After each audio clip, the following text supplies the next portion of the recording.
us.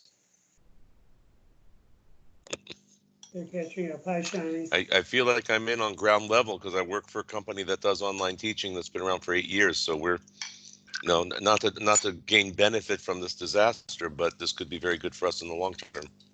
If somebody has to gain some benefit, it should be you. Why should it be somebody else? Yeah. It's the least we can do. I'm hoping long term that once I think online learning is going to start becoming like the real thing of the future much more quickly now, and that's going to be, a company that's been around for 8 years is going to have a good foot up. What company is that? Bonim Biyachad. Okay. It's a friend of mine here in Modi'in who started it, and they provide teachers to schools around the world. Okay, so I would. I'm happy to see. I'm sorry if those who could make it. I'm sorry that I didn't account for the, send out the announcement. I didn't account for changes in time. Get very Israel-centric here in Israel. But I'd like to, so atypically of me, I'd like a little feedback, if you can help me with like where you are and what your surroundings are like and what's the challenge right now, or something like that. So I'll start with Isaac. Where are you? What's going on? So I'm in Jerusalem. So I don't know. I'm in Jerusalem. My wife is Italian, and her family is in Milan. And so that is very much. My mother-in-law also recently went through some chemo, and she had some cancer. Baruch Hashem, the cancer is doing fine. They got rid of it. They did the chemo. They did everything. So that's great. But the problem is that anyways, it's not a great time to have a weakened immune system and be in Milan. So that's very much on our mind. As far as other parts of my life, I do most of my research from home, but when I do teach, all the teaching that I'm doing is now moving online, and I'm not used to teaching online, so I'm gonna see how I attend that challenge. Your university closed the libraries today. Thank God I have all the books taken out. Chana doesn't, so she's working on that. All right, Noam. I'm currently in New York. My wife and I are now the sole residents of our building because we are the Jewish mom and dad for a college residence hall. So now you're empty nesters? As it were, all of the students have to be out by 5 p.m. today, so that's in a couple of hours. So it's very quiet here. All of my classes have been moved online. All of my teaching things have been moved online, and I too did not have an opportunity to check all of my books out of the library. So I am working on that. Isaac, your foresight is exceptional. Asher, besides for good for business, how's the rest of life treating you? Well, I'm in Modi'in. My main job, which is in Herzliya, I started working at home this week. So again, I feel guilty getting benefit from this ason, but now instead of having to commute 3 hours a day, I roll out of bed and I work from here. I don't have to leave the house at 5 to start work at 6:30. I can just get up at 6 and start work at 6:30, and it's a nice treat. Both my kids are home. Obviously my younger daughter is in 9th grade, and my older daughter is in a pre-army mechina. Both are on hold indefinitely. So we're all home. So I've got a lot more background noise when I'm teaching online and when I'm in this class. But other than that, my bar mitzvah students, I'm going to start teaching over Skype as well instead of having the kids come over here. But other than that, it's, thank God it hasn't changed. It hasn't thrown things too much on their heads for me. Okay, good. Shani, where are you? What's happening? Shani?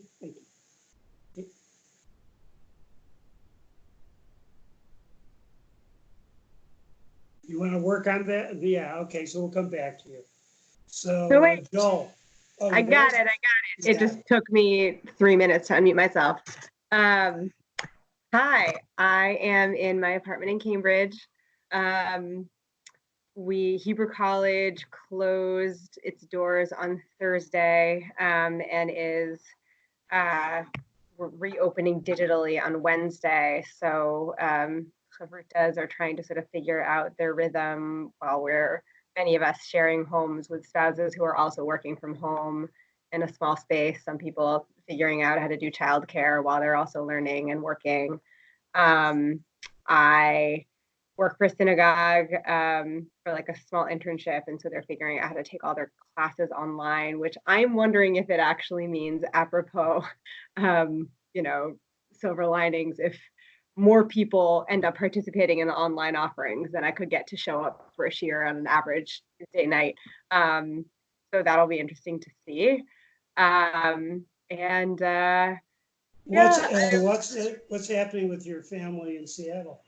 My parents are in the house, not leaving. My niece's preschool closed yesterday, and my brother and sister-in-law were hoping my parents could help out with the child care, but their health is in a place that their doctors said, nope, you should not be in regular contact extended with a little, walking germ called the preschooler. And so that's a little bit of a challenge for my family, both a disappointment for my parents and a little bit of a challenge for my brother and sister-in-law. And most sort of directly touching me is my spouse and I were planning on going to Seattle to visit my family for Pesach. We haven't seen them since November. And we're not sure if anyone will be able to travel, but B, even if we could, it makes sense to sort of put our older generation at risk in that way. So we're trying to just kind of figure that out day by day. Okay, every bracha. Joel, Syracuse.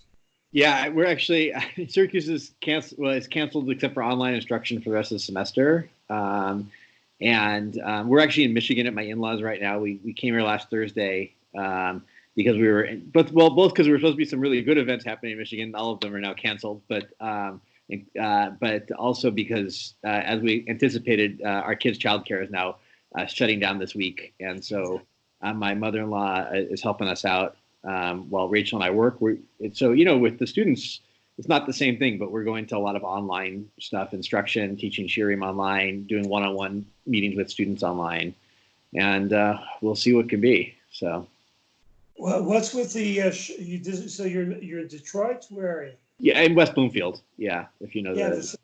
So what's with the shuls? Are they open, closed? They're all shut down right now. Okay. All right. Listen, all good things. Listen, I hopefully think you should give the report. This is Cheryl. But the malls. Can I you wait? don't want to be on the picture. The You malls are all closed. You walk, at this time of night, the street where your office is usually very lively. The restaurants are all closed. It looks like a ghost town in Pierre Koenig right now. It is a ghost town. I mean, there's no one. It could be Emek Rifa'im. It's there's no one around. Everything is really closed up. Yeah, people are pretty spooked. They can't. We also have a major governmental crisis. For a country that's used to it, pretty qualifies as a pretty strong governmental crisis. I think that the Get driver who took me here, Yeah, when I asked, said he has work during the day, but the evenings are really quiet. evenings. He has no place to go, All right. except to learn. Okay. And thank you. Now let's see. Is there somebody else that not catching? Who's on? I'm here. Yeah, I've made Okay. a lot has stayed the same for me. Some things have gone online, and I've had a cold for the past couple of days, which I'm assured is not coronavirus, but it's still a sort of bizarre moment in history to have a a sneezing, coughing cold. Yeah, you can get shot for that. Be careful, where you go. Okay, thank you. I can Thank you, give Yashrut. I can give 2 cents for a second. Who's this? Rabbi Nachum. Oh, no, nothing. Okay. I'm also teaching at my day job. I teach at Machon Lev and computer science, and I'm putting all my courses online. So yeah, all the courses are now given at home, which is difficult for lab work, but we're figuring out ways. That's it. What are you doing? What are you doing with your kids? Well, I'm watching them part of the time. The in-laws are watching them.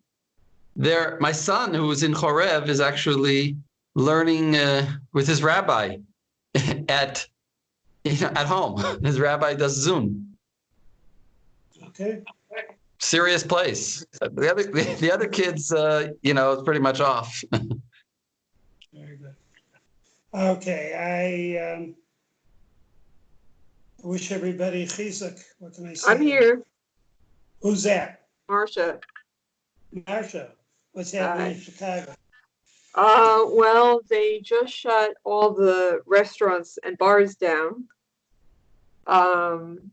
And everyone's kind of panicking a little bit for Pesach because everyone ran out to get food, and now we're not sure like what's going to be in stock. I usually go to New Jersey for Pesach, and I'm not doing that, so I have to go to the north side to get food, and I don't know when is a good time to go to start. Like, we're all kind of wondering when we should start stocking up for Pesach.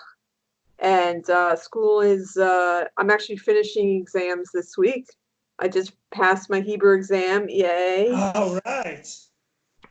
Done with intermediate biblical Hebrew. And I have some papers to write, and then I'll be done. And then next quarter is all online. And they're telling us that like the libraries are going to stay open and some jobs are still going to run, but it's really not clear what's actually going to happen.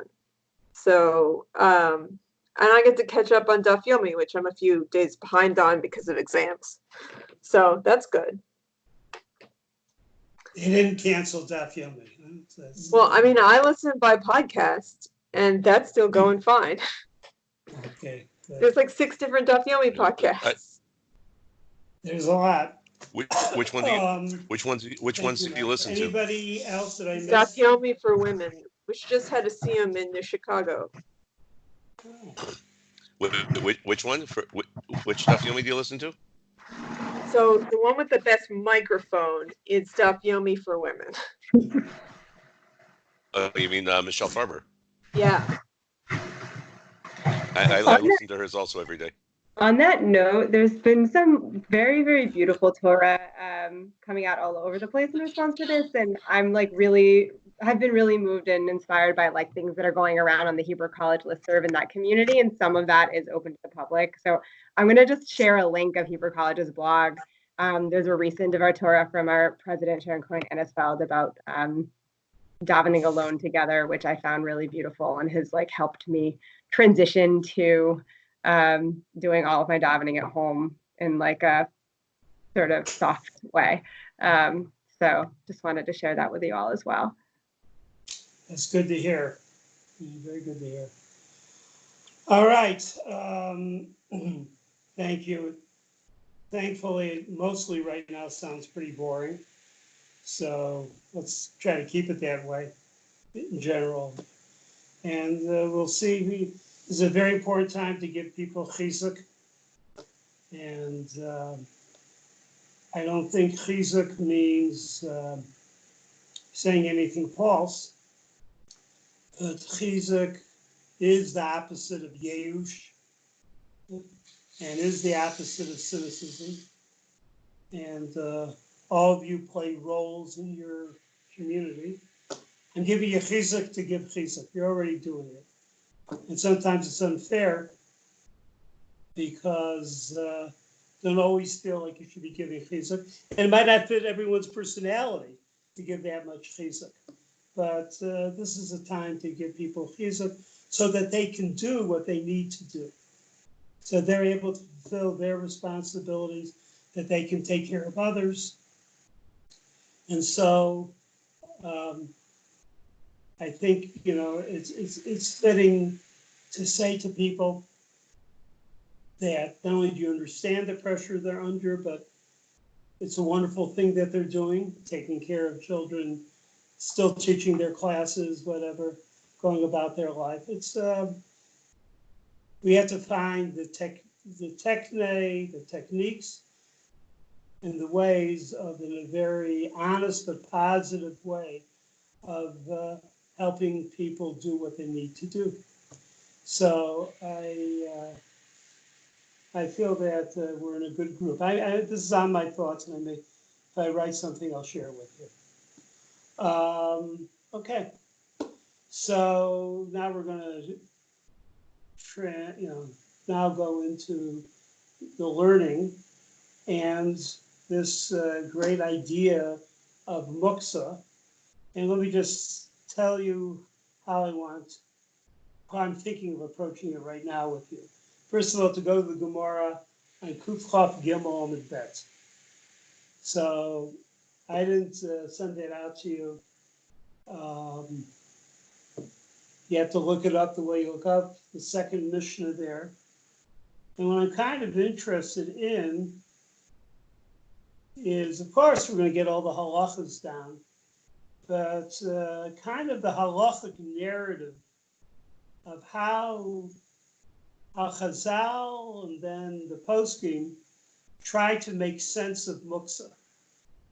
Maybe one way of saying it has occurred to me, learning it over and over the past couple of days, that in many ways these halachas weren't made for a person like myself, ADD, but although the paranoid part of me, it fits very well, Mukzeh, can't touch this, can't touch that. You can touch, but you can't move something. But how do you account for so many different rules? Now, it's not an infinite number of rules. How do you understand them? And where do they come from? And how important are they? And in a certain sense, I myself did it wrong in the sense that I learned the Gemara, and then I went to I saw the Rishonim, and I basically went to the poskim.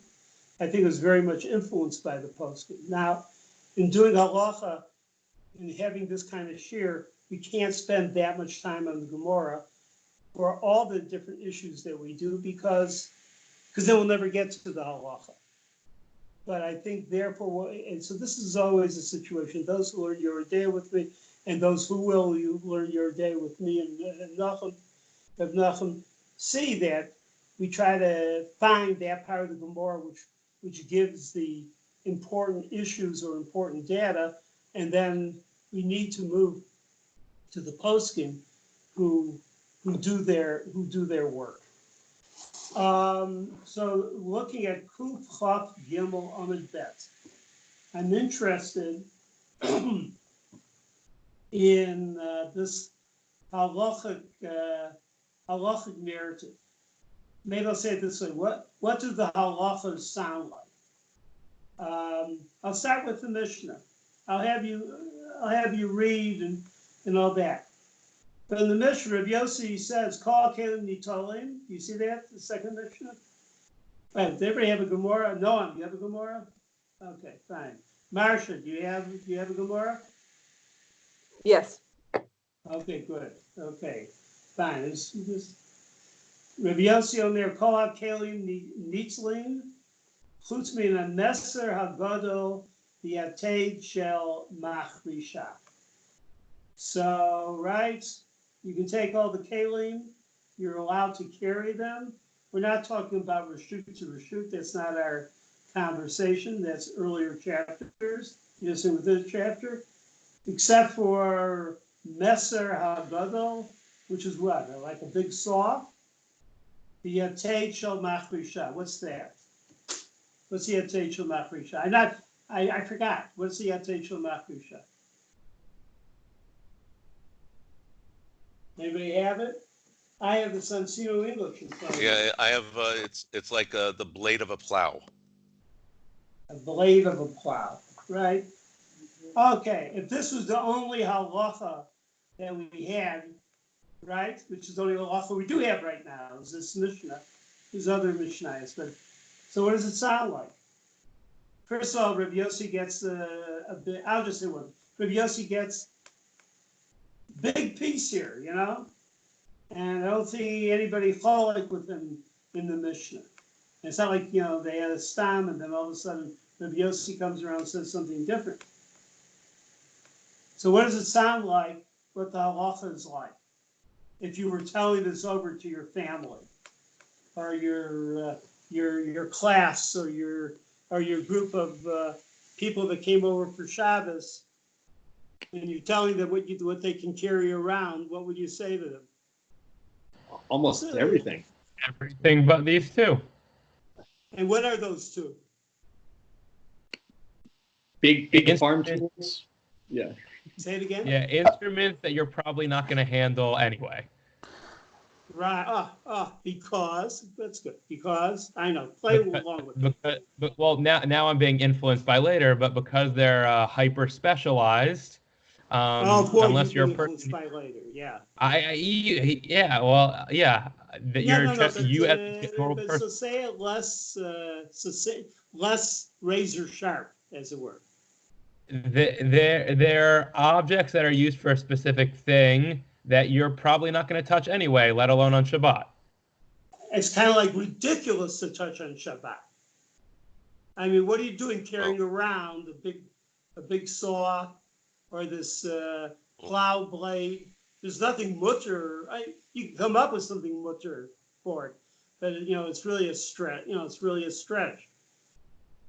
Well, Rav Landis, you also gave the clue when you said to be razor sharp in what he said. These are things that always have to be razor sharp. They always have to be ready for use. There's no such thing as having one of these things lying around that wouldn't be sharp, wouldn't be ready for use. Right. So just by mentioning the thing itself, that goes back to what you said and what Noam said about specialized use, because they have to keep their sharpness. Okay, that's good. So where does the Gemara go with this? Noam, you read for a while, and here and there, help us with some words. Amar Rav Nachman. Amar Rav Nachman, Hai Uchla de Katzare Kiated Shel Macharisha Damya. So he first off starts by saying that the instrument that a person who does laundry uses to like move around the clothing is similar to this Yated Shel Macharisha. Yeah. By the way, why is it? It seems to be of the same category. It's a specific tool used for a specific action. By the way, you go a little further. I'll ask you a question. Amar Abaye, Charba de Ush Kafe, Vesakina de Ash Kavta, Vechatzina de Nagare. Kiated Shel Macharisha Dame. So there's these three types of knives. One belongs to a tanner, one belongs to a butcher, and one belongs to a carpenter. These are just specialty knives for all of them. These are also have the same status of a Yated Shel Macharisha. So how are these rabbis reading the Mishnah? Items that these two items that the Mishnah says are not the only items, but they are two items among a general category among which other items fit into. Yeah, you know, somebody says you don't carry around a big sharp saw. You know, there's other stuff like a big sharp saw. You know, Rabbi, what shouldn't I do in your house? Well, you shouldn't, even in your house, you shouldn't carry around a big sharp saw or a plow. And then you find the other things in the set. By the way, what's What's missing in terms of terminology so far that you might want to see? Zaklal. Excuse me? Zaklal. Oh, Zakla. Okay, that's fancy. Okay. The word Mukzeh? Yeah, how about the word Mukzeh? Yeah, yeah. What about that? How come that's not there? Right? We say to ourselves in our brain, oh, you can't carry it around because it's a Mukzeh, you know, a tautology, right? You can't carry it around because it's a Mukzeh. But how come Mukzeh's not there? And what's the second thing missing? Categories are missing. You know, categories are missing. This may be one category, but you know, but defining a category is missing. Okay, so let's go to the Tanu Rabbanan. Okay, Shani, read the Tanu Rabbanan.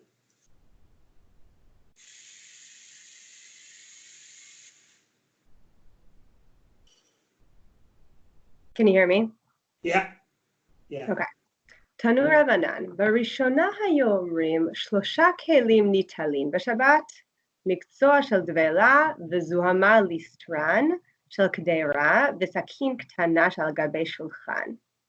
התירו וחזרו והתירו וחזרו והתירו, עד שאמרו כל הכלים ניטלים בשבת חוץ מן מסר הגדול ויתד של מחרשה.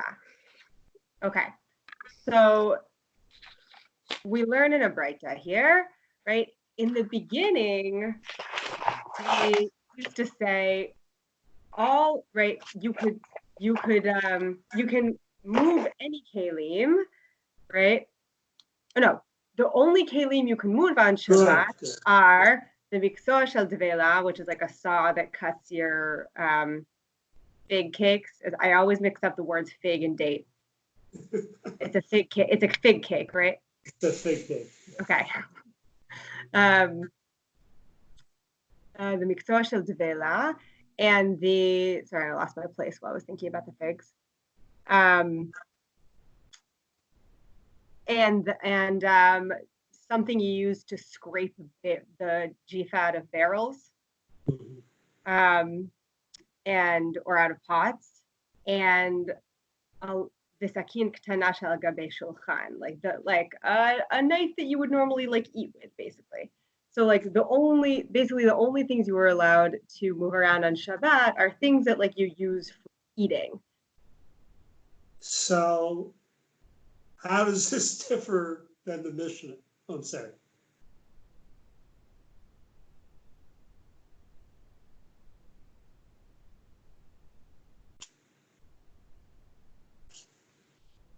Johnny, we can't hear you. We can't hear you, Shani.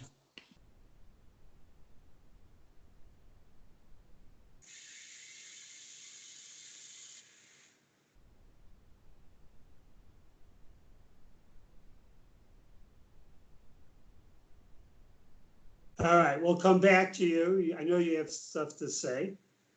Someone should take over. Okay, so Joel, take over. I think what Shani was trying to say was this is like the stuff. It's like ancient silverware, like the stuff that was at your table that you would actually eat with. You know, that you cut the food with. So how is this different than the Mishnah? It's the complete opposite in some ways, right? The Mishnah is like complete opposite. Mishnah, play it through for us. Come on, be good to us. The Mishnah says you can almost everything except for 2 things you can't move on. You can move on Shabbat, and this says originally it used to be you couldn't move anything on Shabbat, any kalim on Shabbat at least, except for 3 particular types of kalim. So, but you found the Sada Shabbat, so it's not 3 types. Those are 3 instances. It's really one. It's the type of kli that you would find like when you set the table, you would put those kalim on the table. I think is what's going on there. So. Well, it's kalim you eat with. It's a normal thing. You're allowed to eat on Shabbos, and that's the Zohar Malistrin seems out of place. I think the Zohar Malistrin seems very out of place because it's not for eating. It's for cleaning out, scrubbing out the yuck from the pot. It's not part of eating. And in modern day terminology, it's like you've got this pot. We don't clean it on Shabbat. We wait till after Shabbat. So that seems kind of out of place with 2 other things that are used specifically for eating. I think it's a spatula. Like think of it something that you scrape the bowl out with, so you get all the food out, right? Is what they're. Yeah, I mean, it's like getting rid of the zuama, but I think it's like here they probably use it to actually get all the the last pieces of food off the bottom of the bowl to serve yourself. I'm That's wondering, my guess. can people hear me now? Yeah. Hooray. Yes. I'm thinking of like Persian rice, you know how like it sticks to the bottom of the pot, but like the best part actually is the part that's sticking to the bottom. You have to kind of get under there with something. That would be a use for a tool like that for food. Okay, so Asher, I take what you said seriously. Shani gave us a defense of how we're doing the pshat, but we're basically in a pretty good spot. Stuff that you use towards eating. And I'm sorry for being rough about that, but a blessing on both of your heads. Okay, so then they give this whole thing about what Shani explained. Heteru b'chazru, heteru b'chazru. Sorry, heteru b'chazru, heteru b'chazru, heteru. So what's that about? Up to now, what do we think? So just on the face of the text, it seemed like it was saying like, well, they made such a narrow category that then it was like, okay, someone said and was like, well, what about this? Well, what about that? And then it turned out that there were so many things that actually like weren't defined that narrowly, but would be okay, that they decided to throw that definition and start over and say, actually, more is mutar than is asur. So we're going to tell you the category of things that are asur. Okay, that's helpful. I think that's good. Now I realize that I made a mistake trying to find with Noam the tzad shava between items and doing this again, because the Gemara itself doesn't find the tzad shava.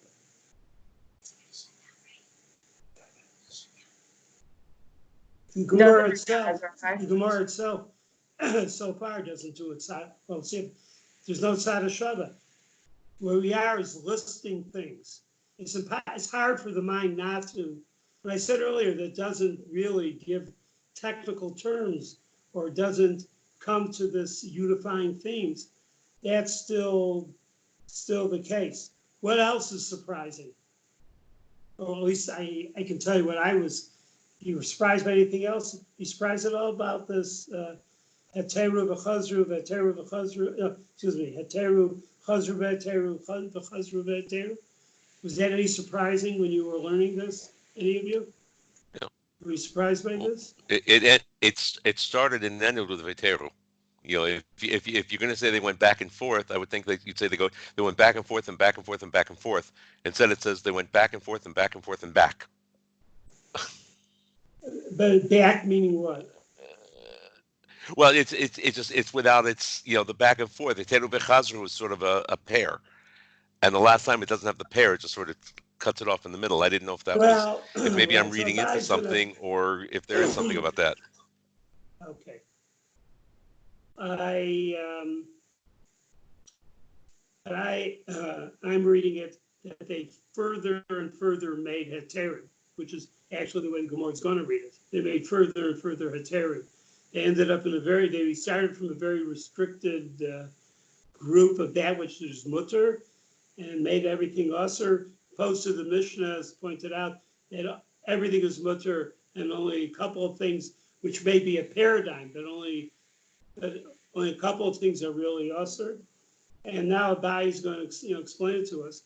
I was surprised because it brings to question they're being matter what? Being matter these things. What are these things? We call them mukzeh. What's the status? Where does it come from? How all exclusive was it? It cries for definition. By the way, for our ear, it's nice to hear heterim, heterim, heterim. That's appealing. We're used to hearing or thinking that everything goes to restriction, restriction, restriction. So here they went back and be matir, they went back and be matir, and they went back and be matir. So there's a secret here in this, the story, the narrative here has a secret. Rav so Landis? we get to some halachas. So Rav Landis? So you have to read Omar Baye. Sorry, I also, Isaac, were you? Oh yeah, I wanted to say something, but Matt, Okay, say, go. I was just gonna say there's also maybe it's difficult to categorize things because so far we haven't been supplied with a reason for any of this. No one's told us why things weren't allowed to be moved and then they were allowed to be moved. Like there's no back information for what's driving all of this discussion. Okay, good. That's what they have to discover now. Now they got to theorize on it. They know a lot of things are usher, or maybe a lot of things. First of all, again, it contradicts the mission where everything is mutter, just a few things are usher. Now everything is usher, and those things became mutter. What happened first? What happened second? How did that go? And why did it go that way? Now they have to come up with a theory. So, I'm sorry, Yavni, so you read. Amar Abaye. מה התירו וחזרו והתירו? אמר אביי, התירו דבר שמלאכתו להיתר לצורך גופו, וחזרו, והתירו דבר שמלאכתו להיתר לצורך מקומו, וחזרו, והתירו דבר שמלאכתו לאיסור לצורך גופו, אין, לצורך מקומו, לא. ועדיין בידו אחת, אין, בשתי ידיו לא. עד שאמרו, כל הכלים ניטלים בשבת ואפילו בשתי ידיים. This sounds like a complete story, almost. Yeah. But so talk about it. Talk about it. What did they do here? What went on?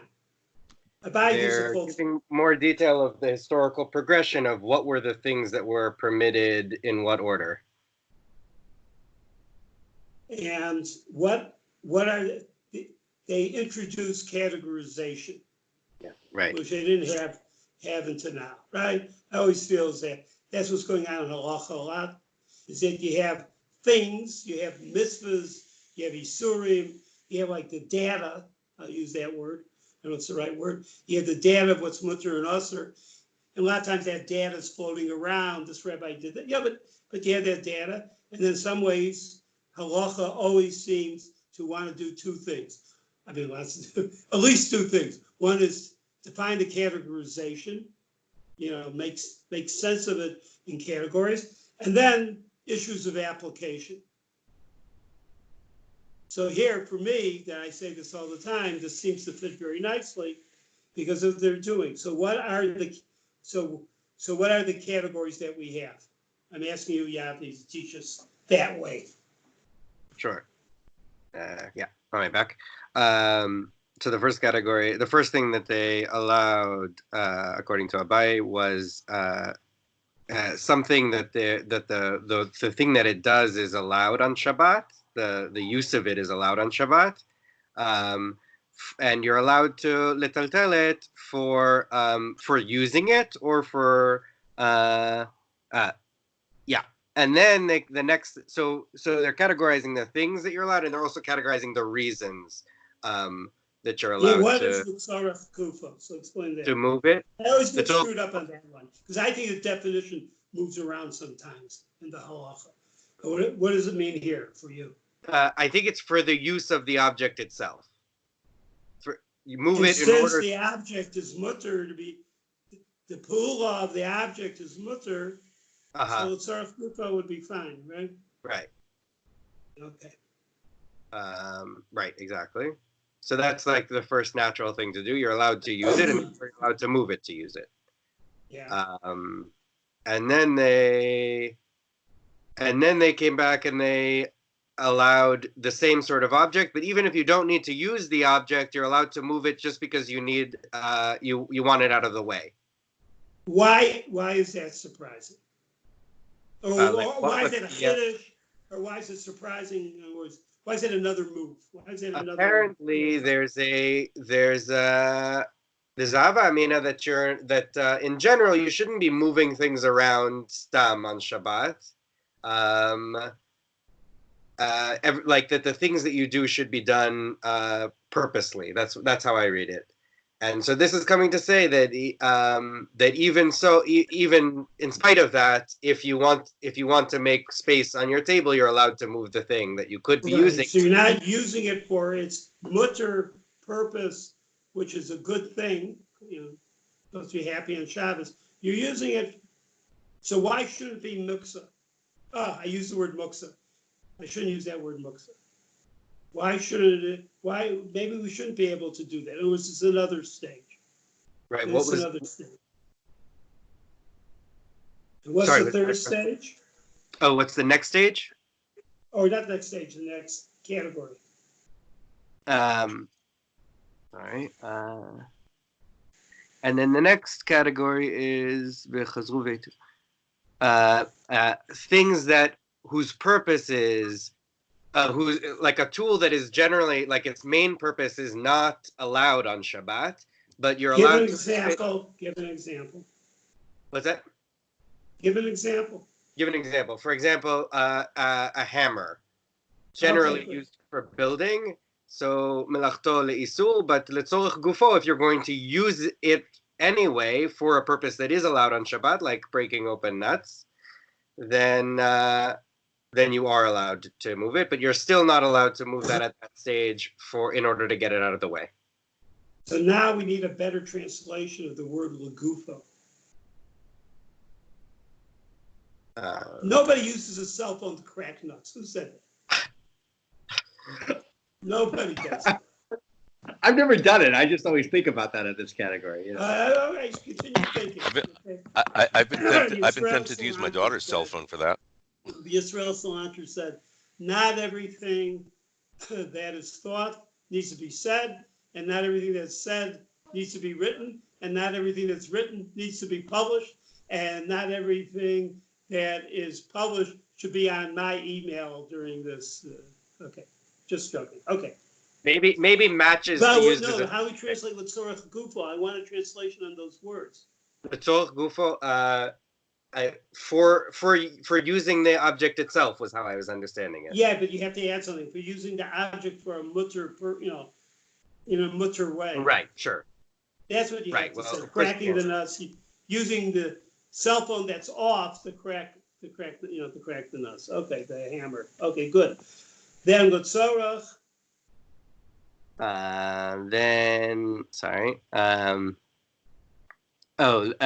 But you're still not allowed to use it. You're still not allowed to take the cell phone that you could be using to crack nuts to move it out of the way so that you have space on the table. This is not a double. And you have to do it with one hand, not with two hands. What's that about? My guess was shinui. Another halachic term. Right. My guess was so that you're doing it in a manner that's not not like you would. Else, people agree or disagree with that? But I could. No, there might be other theories. Anybody else? What do you think? Is he right or is he wrong? The only other way that I've thought about it was that maybe it's like only small objects too. Like the moment you get anything that you need to move with two hands is a problem. Mm-hmm. Because, finish the sentence. Because there's some issue in general with like moving things on Shabbat. Like moving something small, it's like not really moving, but like moving something big, like now you're moving stuff around. Trying to get you to stop moving your couch on Shabbat or something like that. Or right. Okay. We're gonna get to the couch. Okay, good. Just Seder. We'll accept this temporarily. We'll see whether it'll play out. Okay. So there's more than okay, good. Then now let's get to response by Rava. Isaac, read Rava. Ela Marava, Hitiru Devar. Wait, Ella. Wait, which way? I missed the place. You're in the right place, but it's Rava. Oh, sorry, right. Amarle Rava, Michdei Hitiru Katani, Mali Tzorech Gufo, Mali Tzorech Mekomo. Ela Marava, Hitiru Devar Shumelachto Leheter, Ben Letzorech Gufo, Ben Letzorech Mekomo. וחזרו והתירו מחמה לצל, וחזרו והתירו דבר No. What's that word you just did? חזרו והתירו? I didn't hear it. דבר שמלאכתו לאיסור, לצורך גופו. דבר שמלאכתו להיתר, בין לצורך גופו, בין לצורך מקומו, וחזרו והתירו? Michama letzel. Oh, good. Okay, good. Okay, sorry. Go ahead. V'chazru v'itiru davar shemelachto leisur letzorach gufo v'letzorach mekomo in michama letzel lo v'adayin be'adam echad in b'shnei ben adam lo ad shamru kol hakeli nitlim b'shabbat afilu b'shnei ben adam. First of all, tell us the progression, which is fine. Tell us the progression. We changed so Rav is,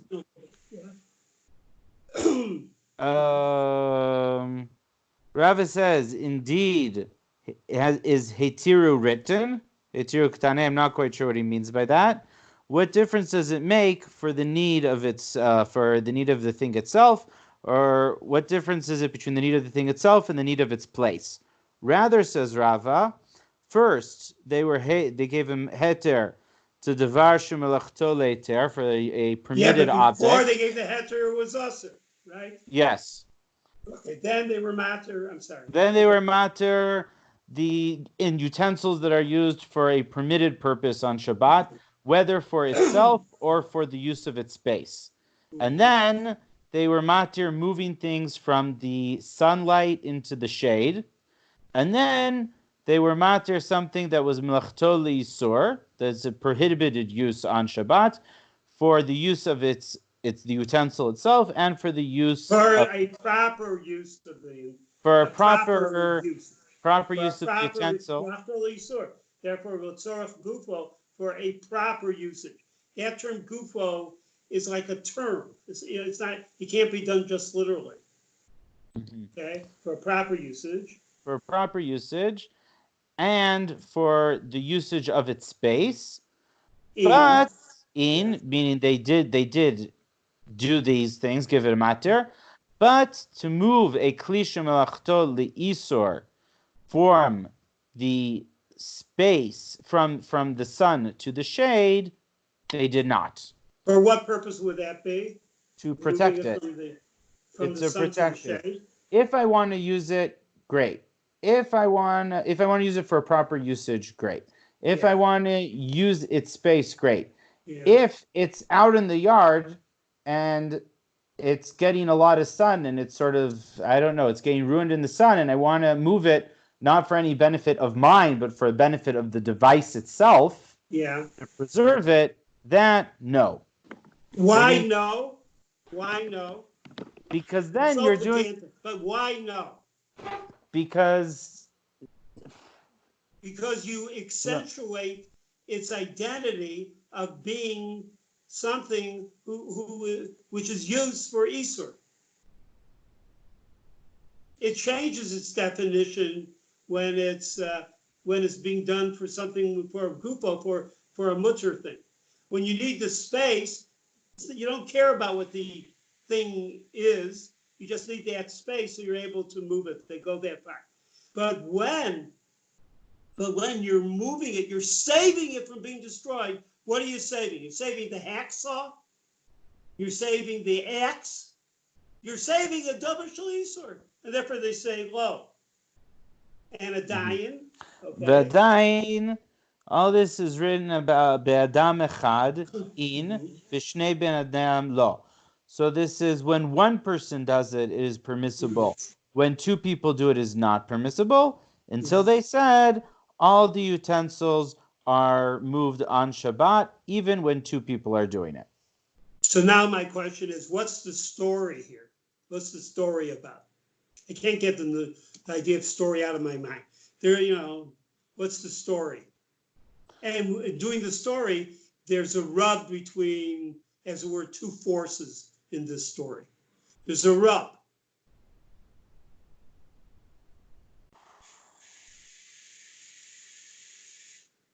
So I think what it is when you're matter something instituted by the rabbis, although in terms of its whole source, we're going to have to get into that. And the Aruch HaShulchan and other people have something interesting to say. But when you're being matter that which was set up, you're mattering a social policy. So one thing is you want to be mattered for some reason, and we're going to find out the reason. But as you're matter, what are you afraid about? You're afraid you can be mattered too much. You matter, so you have all the categories which delay your mastering everything because you don't even think you're going to be master everything. So you have all these categories will say, okay, how far are we going to go on this? Well, first we're going to do this. In the opposite form, this was happening on all the chumras that the countries are now making in our current crisis. Now, it can't be in a place with 5,000 people. That was last week. Then, get it down to 500, get it down to 100, get it down to 10. Spain now has it at 5. Now they're telling everybody who's hit 70, I'm 69 and a half. They should be in the house for, forever, But so this is the opposite. Here you're being matter. But you're matter, you don't want the whole thing to fall apart. What happens at some point? You have all the categories. Finally, it just falls apart. Because for whatever reason, once you're being matter, you should be matter. No, this is not a story of, it's not a negative story about being matter. But it tells us, that while you're being matter, you want to be careful about how you're being matter. So you just matter this. Well, so we still have the yesod of the story is still it's not fully there. But that's the drama. Until they finally said, it's all mutter. It's basically all mutter. Except we'll find out. Now that's going to be part of our question once we get to the poskim, how it starts building up in the other way. Because once you have categories, and once you have that, so the categories start working as if on their own way. And just as they made everything usher, and now went and made matter, chazru, hitiru, chazru, tu, and then they finally throw up their hands and said, you know what? It's all mutter. Then the poskim come and say, well, we have a lot of categories. This is only one category. We have a number of categories. What should we be doing with this? And how do we take all these items? So I think that's what's basically going on. Any comments? Okay. I like those words here. Ad shamru, kol kelim nizolim b'Shabbos, afil b'shnei b'nei adam. These our reluctance and our resistance is now over, for whatever reason. What is the Okay. business with moving it with question? Yeah, go ahead.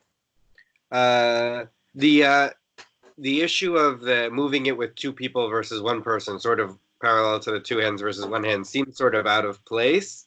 Is it an issue of this is really an act of moving because we have two people, or is it something else? Because we were seeing the other day that, in fact, doing a melacha split between two people is less serious. So it's right. This is the opposite, right? Yeah, this is the opposite. Yeah, this is the opposite. When we said doing it with two people, we said it's less serious, and that was an analysis of a deraisa isur. Now we're dealing with a drabanan isurim, which were imposed, right? And you're right, we still don't know enough. We still don't know enough. We don't know the fundamental question. Why do we have these isurim, which clearly they felt, and now, by the way, this at least partially takes care of our Mishnah, the machlokas between the Mishnah and the Brisa, right? That's what we want to do. The Mishnah is talking about everything's mutter, is talking at an end period, and the Brisa, when everything became mutter, except for a couple of things, you have to read the fine print. The Mishnah is just giving us the fine print of a conclusion, except for a few things. And then, the Brisa says, look, it started all us when we went this way. Yes, I don't think it's fully, I think we got some questions. Let's see if we get some more answers. I said, go on. ATV. ATV abai. Meducha. Im yesh ba What's the shum. meducha? It's a modern pestle. Okay. ATV abai. Meducha. אם יש בה שום מטלטלין אותה, ואם לאו, אין מטלטלין אותה. Hacha b'may askinan michama letzel. Eitive v'shavin she'im katzav alav basar asur letaltalo. Hachanami michama letzel. Amar Rabbi Chanina b'yemei Nehemia ben Wait, Chiklia wait, nishnet. what's Rabbi Hanina doing now? Is he responding to anything? Do you know what those two lines are about? What are those two lines about? So it seems that we have a mortar and a pestle. If it has garlic in it, we are allowed to be metaltal it. We're allowed to move it on Shabbat. And if not, we can't. So the question is, what kind of, we just had this whole analysis of when we are allowed to do things. A mortar and a pestle seems to be a kli shemelachto le'isor, because that would be dash or kotesh, really, depending on how you understand it, which is a toladav dash. I should be able to move it. It shouldn't be such a problem. They say, so why can't I move it? So why is the garlic needed? What is the garlic doing in the situation of the pestle? It must be in a case of michama letzel. If my pestle, the pestle is the bottom part. No, right? What's the bottom one? There's a mortar and a pestle. Which one is the mortar? Which one is the pestle? I think the mortar is the vessel and the pestle is the. Okay, so the mortar is the vessel. This sounds like a Danny K routine. Yeah, it was in the Danny K. Yeah. Anyway, so the mortar is filled with garlic, and so now I can move it. So the question is, why? I'm sorry, I'm being very wordy here. I should be exact. Why do I need the garlic in the mortar in order to justify moving it? It should be justified moving regardless. Answer: it's a case of chama litzel, and therefore I'm kind of moving the mortar, but what I'm really doing is I'm moving the garlic, and then I'm okay. Okay, fine. So this, I think, is I apologize for saying that in many words. I could have been more focused. Fine. Okay, good. Okay, we're going to move on because we're going to get to important point. Asher, read. Amar Rabbi Chanina.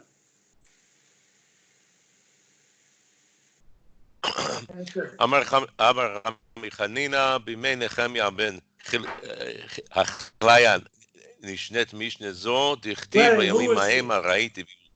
Who's Nehemiah ben? B'mei Nehemia. There was some. Are we talking Nehemia of Nehemia? Sefer Nehemia, no? That's right. Nehemiah of Nehemia. Okay. אז אמר בבני נחמיה בני חליה, נשנית משנה זו דכתיב בימים ההמה ראיתי ביהודה דולחים גתות בשבת מביאים ערימות.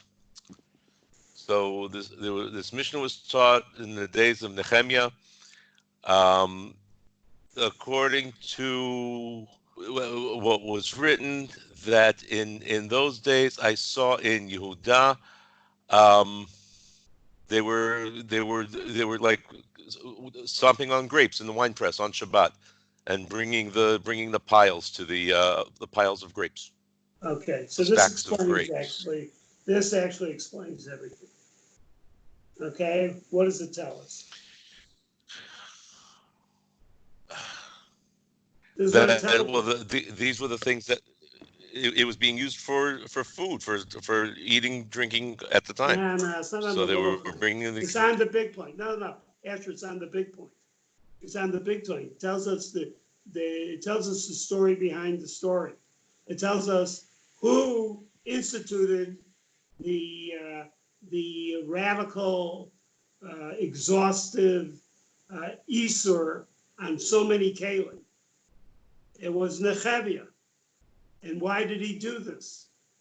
Because he saw that the people were being Mechal Shabbos. They were doing people in Mechal Shabbos. What did he do? He created all these. He put on all the extra chumrot because he needed to. Right. Needed to what? Finish the sentence. He needed the extra chumrah to get people. In favor of chumros. You ask. Okay, no. We needed the chumrah because if people aren't following Shabbat, and it's probably they don't even know the rules of Shabbat at that point. So we needed to give them extra chumrah so they could get to the point where they're at least observing Shabbat. He didn't have room to be mekil. People didn't know anything. If it's in Right, David right, right. In Nehemiah, they other had words, just come you out would of be Galut. not They've been disconnected for 80 years, and they didn't know anything. So he had somehow to the give them the oh, good, extreme to get them to do something. good, good, right. You're right. People aren't behaving, right? Right. This is Well, part of the question of was it not? modern day. Was it that they're not behaving, or was it they were ignorant? They just didn't know. They didn't know. So a They person right. who is by nature who's Makel, like you're like Makel, you would say, I'm guessing, you'd say, give them education, teach them the essential parts of Judaism. He's saying it's behaviorist, and this is how it works. It works by ratcheting up the level, making things harder, not making it easier. That's what's going on here. So it's not that they're going to halachas that were there. These are drabbanans, the way I'm hearing it right now. These are drabbanans. And there's the drabbanans, which are based on a reason. The reason is people aren't observant. So what do? We make it harder. Temporary Judaism, right? What do? You make it easier, you make it harder. Definitely, the notion of making it harder seems to be counterintuitive, except works very well in some cases for some groups. You make it harder, and what do you know? All of a sudden, people are also now. You get the confusion between if you're making it harder and then not having the capability internally to then loosen the reins when it's possible. So that explains the whole story there, right? Why chazru what's chazru b'teru? They looked at the situation. It seems like successive, but they didn't. Looked at the situation, said, you know what? They're pretty good. We can loosen it. It's too tough. Chazru b'teru. You know what? They're even better. It's not even a problem. Until they said all this stuff. It's a good, in terms of what I said about modern Judaism. It's a good story because it's sharp for both sides of Judaism, for liberal and for fundamentalists. Yeah, on the liberal side, you think making it easier is going to get observance? No, it works the other way. And then on the fundamentalist side, you think you have to continue, that you can't figure out that maybe people should go home for a couple of weeks during a plague. Maybe they can go home, let them sit, in their own little tiny base measures of one person in their home, but they don't have that capacity of loosening the rein doesn't become possible. So you see, is this one of the earliest? Is this like one of the earliest instances of the siag la Torah, the fence around the Torah? Nehemiah was putting all these fences around fences. Right. Listen, now, that's either was during the time of Nehemiah or they want to attribute it to Nehemiah. Right? Either way, there's a desire here of putting this into, and now it becomes really even more interesting. Why? Because technically, halachically, drabanan is anything that's not in D'oraita. So therefore, even that was mechadesh by Nevi'im, and Nehemiah was a Navi. And in Nehemiah's based in, according to Chazal, there were several Nevi'im Acharonim. Malachi was part of his based and all the rest. That's a pretty big basting, right? That's a very powerful basting. So now what they say is a basting like that, and then afterwards another basting comes and loosens the rein. How do you have a one basting that's not to have a basting cancel another basting? You have to be gadol mimenu, right? The chachma b'minyan. It has to be a larger basting, a wiser basting. So when you have Nevi'im having a basting, it's very hard to cancel that. But evidently what's being said here is, but there was a reason. These chumrot were there, and chumrot's the wrong word. These takanot, shavut, these shavut, the shavut was there for a reason, and therefore the future based in had what they did, had the capacity of progressively loosening the control or the impact of them. That would seem to be much of what's going on here. So what we're talking about here is rabbis being tough, rabbis being makil, flexible and lenient in terms of public policy and understanding of the need in. I mean, this is the Gemara saying. Do I agree with it? I like it. You can tell that I like it, but I find it I find it fascinating. I have to tell you how many people have called me or see me and say, this current thing right now, Rabbi, this was just on Shabbos, and things have changed. So I want to go to something, and I'll be number 11, but isn't number 11 okay? You're not supposed to have 10 people, more than 10 people of things here now. But isn't 11, I said, and I quoted a posek who I'm not such great terms with, Rabbi Schechter, Herschel Schechter. I think he said something quite good. And I have to say, he says when it comes to certain areas, like taking care of public safety, you have to understand the rules of the health officials as a floor and not a ceiling. A very good word. A floor, you want to be machmir, then make sure that you're not there with 8 people. In any event, you have to have the flexibility and the control and try to figure out how it's done. Or else you have situations in Great Britain that everything is mutter, everything is open. Then all of a sudden now they realize, a million people may die, and therefore now they're turning it around in a crazy way. These public policies are not easy things, and certainly in keeping up Shabbos. I'm talking too much. So this is the information that we need. We're going to take a little break. We're going to come back and look at the Beis Yosef, and we're going to look at the Aruch HaShulchan. So let's take a 5-6 minute break, and I'll see you then. Okay? Great. Thank you.